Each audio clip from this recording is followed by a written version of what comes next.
Alright, I've been taking my new tyre in this Tri-Band 520 out for 2 work commutes already, and I'm very happy to say that the tyre is still alright. That means I've put the tube correctly.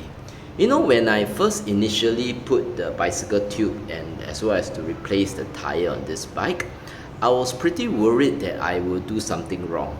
So when I fixed it up 2 days ago, I had to go for a test ride in the PCN.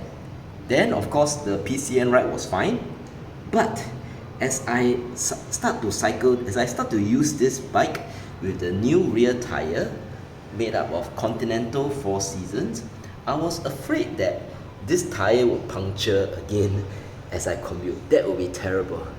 Okay, but I'm happy to say that after 2 work commutes, that means four times back and forth, I'm happy to note that this tire is still alright. It shows that for the first time, I've managed to fix up the tube and put the tire in strictly on my own. I didn't get any help at all. So even though I took more than 2 hours to do it, okay, it shows that this bike so far is doing well. I'm happy to note that the tube and the tire was put correctly. Thank you.